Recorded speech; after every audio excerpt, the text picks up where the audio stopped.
दोस्तों, मैं राशिद जहीर हूं और आप देख रहे हैं ऑनलाइन न्यूज इंडिया।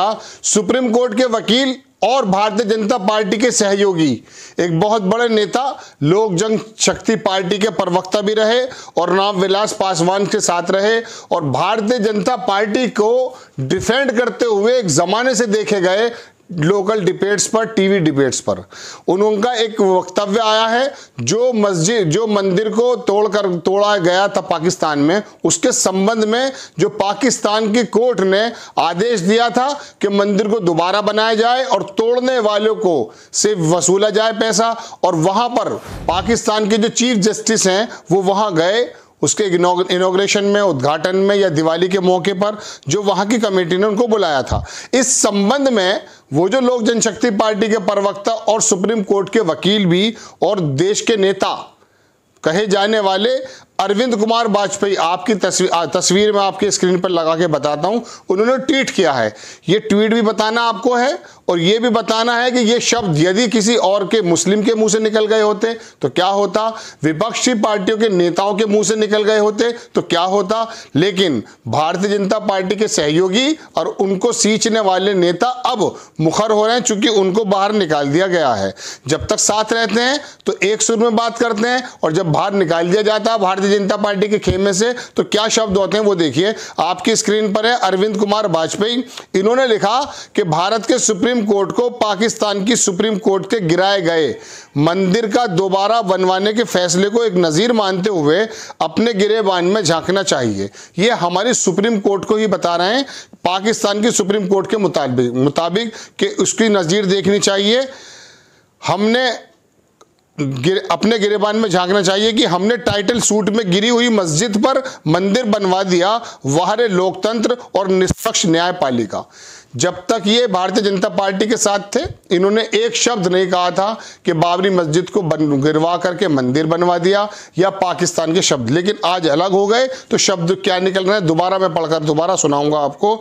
ये लिखते हैं कि भारत के सुप्रीम कोर्ट को पाकिस्तान की सुप्रीम कोर्ट के गिराए गए मंदिर का दोबारा बनवाने के फैसले को एक नजीर मानते हुए अपने गिरेबान में झांकना चाहिए कि हमने टाइटल सूट में गिरी हुई मस्जिद पर मंदिर बनवा दिया, वाहरे लोकतंत्र और निष्पक्ष न्यायपालिका।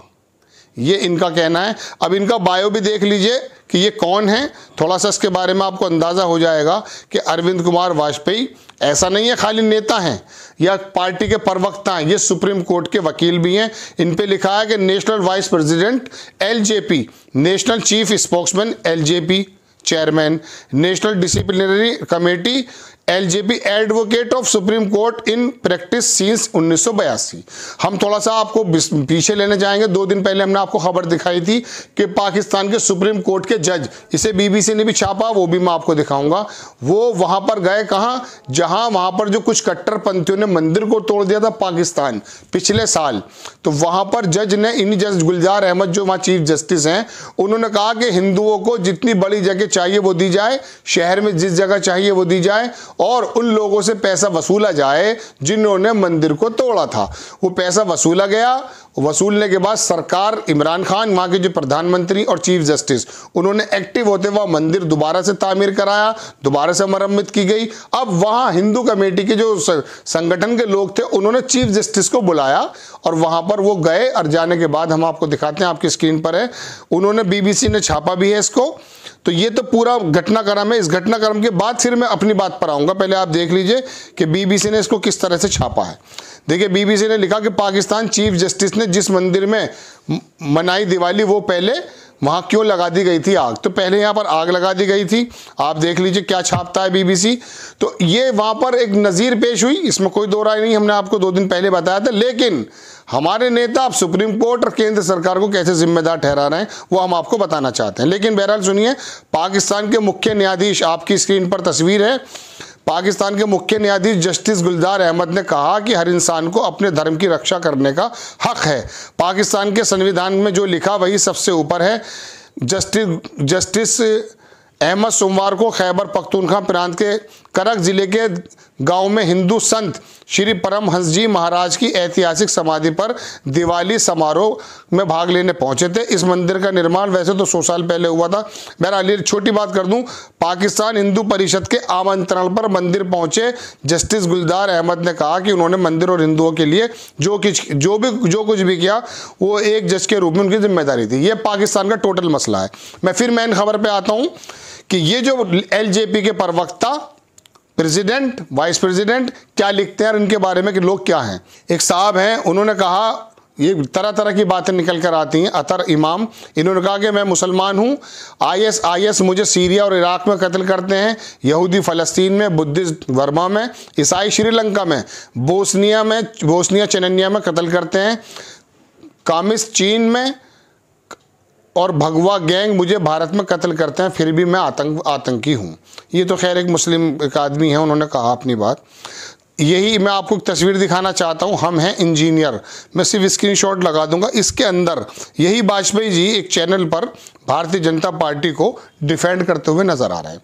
अब सवाल ये उठता है कि ये जो बात कही गई है कि भारत के सुप्रीम कोर्ट को थोड़ा देखना चाहिए और पाकिस्तान के सुप्रीम कोर्ट से संज्ञा दी गई है, यदि ये वाले शब्द कोई मुस्लिम वकील ही बोल देता तो क्या ऐसा नहीं होता जैसे त्रिपुरा से गए वकीलों पर मुकदमा हुआ है? क्या उनको देशद्रोही नहीं बना दिया जाता अब तक? या ये शब्द विपक्ष के नेता राहुल गांधी बोल देते तो क्या होता? क्या होता? उनको ये बोल दिया जाता कि ये मौलाना है, ये देशद्रोही है। अखिलेश यादव बोल देते, ममता बनर्जी बोल देती, मायावती, कोई भी विपक्ष का नेता अगर ये शब्द बोल देता तो आप ये बताइए भारतीय जनता पार्टी इस वक्त क्या कर रही होती टीवी डिबेट्स पर? उनके जो भोंपू हैं, जिसको गोदी मीडिया कहा जाता है, ये वहां सब लोग बैठ जाते हैं और बैठने के बाद उस पर्टिकुलर विपक्ष के नेता को या मुस्लिम अगर कोई बोल देता तो शायद ऐसा हो सकता है कि उसका अभी तक वो चीर हरण कर देते, उसे पाकिस्तानी बता देते, उसे देशद्रोही बता देते। लेकिन ये शब्द निकलने वाले किसके मुंह से हैं? अरविंद कुमार वाजपेयी, जो एक ज़माने तक भारतीय जनता पार्टी को डिफेंड करते हुए टीवी पे नजर आते थे। अब जब तक ये उनके साथ थे तो भारतीय जनता पार्टी का रोना रोते थे, यानी कि भारतीय जनता पार्टी के कसीदे पढ़ते थे। और अब जब भारतीय जनता पार्टी ने एलजीबी में तोड़फोड़ हुई और उनको बाहर निकाल दिया तो क्या हुआ? वही हनुमान क्या कहते थे वो चिराग पासवान कि मैं मोदी जी का हनुमान हूं। उन्हीं के हनुमान के पार्टी के वाइस प्रेसिडेंट, स्पोक्समैन, प्रवक्ता ये बात लिखते हैं कि भारत के सुप्रीम कोर्ट को पाकिस्तान की सुप्रीम कोर्ट के गिराए गए मंदिर पर दोबारा बनवाने के लिए एक नज़ीर मानते हुए अपने गिरेबान में झांकना चाहिए। कितनी बड़ी बात है। देखिए, सुप्रीम कोर्ट का सम्मान हम पहले भी करते थे, आज भी करते हैं। सुप्रीम कोर्ट के हाल में दिए हुए जो फैसले हैं उन पर देश का हर एक आम आदमी बिल्कुल गर्व कर सकता है। पेगासस के बारे में देखिए क्या बात कही उन्होंने। पेगासस की जांच के लिए सुप्रीम कोर्ट ने किस तरह से केंद्र को झकझोरा, किस तरह से लताड़ा। अभी लखीमपुर खीरी जांच पर जो सवाल उठाए वो हाई कोर्ट तक को नहीं छोड़ा सुप्रीम कोर्ट ने। रमन्ना जी जो हैं फिलहाल चीफ जस्टिस जो हमारे कहे जाते हैं उन्होंने क्या क्या बेहतरीन फैसले देने का काम किया। पूरे देश को सुप्रीम कोर्ट पर गर्व है। और जब एक आम आदमी को कोई रास्ता नजर नहीं आता तो वो सुप्रीम कोर्ट की तरफ देखता है। और सुप्रीम कोर्ट भी अक्सर बेशतर क्या होता, उसी आम आदमी की आवाज़ को बनाते हुए केंद्र को या सूबे की सरकारों को या तंत्र को या संस्थाओं को चेताता है, लताड़ता है और बताता है कि तुम अपनी जिम्मेदारी को पूरा कीजिए।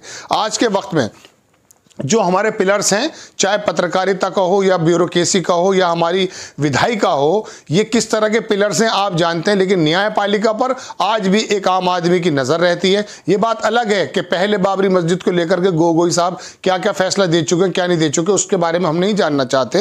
लेकिन आज भी आम आदमी की एक उम्मीद अगर कहीं है तो वो कोर्ट्स पर है, सुप्रीम कोर्ट पर है।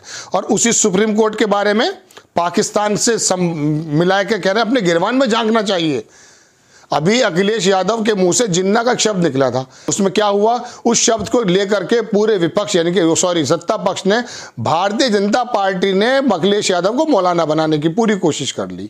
योगी जी हों या कोई और भी हो, सब ने जिन्ना को लेकर जो लैग पुलिंग शुरू की अखिलेश यादव की, जबकि उनके संबंध में अल्ट न्यूज ने बता दिया कि उनके शब्द क्या थे। उनका IT सेल इतना मजबूत है, उसने किस तरह का काम किया ये आप जानते हैं कि LJP के नेता किस तरह के शब्द इस्तेमाल कर रहे हैं और पाकिस्तान की कोर्ट को लेकर के हमारी सुप्रीम कोर्ट को गिरेबान में झांकने की ताकीद कर रहे हैं कि साहब इस तरह से झांकिए और देखिए। और यही प्रवक्ता, ये होता बदलना। मौसम बदलते हुए देखे होंगे, लेकिन नेताओं की वाणी आपको कैसे बदलती हुई दिखेगी, ये एंकर्स की, ये आप उनके या उससे पिछली सरकारों में या कुछ वक्त पहले के वक्तव्यों को लेकर देख सकते हैं। इन्हीं अरविंद कुमार वाजपेयी को आप टीवी में देखेंगे तो ये ऐसे लगते थे जैसे बिल्कुल भगवाधारी कपड़ों से नहीं, बिल्कुल वही वाली बातें ये क्या करते थे जैसा कि एक आकर के आरएसएस का कोई नेता करता है या भारतीय जनता पार्टी का कोई नेता करता है, और अंधभक्ति में लीन थे। और अब हालात ये हैं कि अब हमारी कोर्ट के सरकारों के साथ साथ कोर्ट को भी छोड़ने से ये बाज नहीं आ रहे। बस मैं आपको ये बताना आया था कि ये शब्द यदि किसी दूसरे नेता के मुंह से निकल जाते तो क्या हंगामा अब तक हो चुका होता, आप इस बात का सहज अंदाजा लगा सकते हैं। आपको खबर कैसी लगी, अपनी राय प्लीज़ कमेंट्स बॉक्स में ज़रूर दीजिए। हमारे चैनल पर बने रहिए, सब्सक्राइब कीजिए, शेयर कीजिए। भविष्य में इसी तरह की कोई खबर लेके फिर मैं आपके पास सामने आता हूं। तब तक के लिए जय हिंद। इस खबर को अभी लाइक करें, शेयर करें, अभी चैनल को सब्सक्राइब करें और घंटी जरूर दबाएं।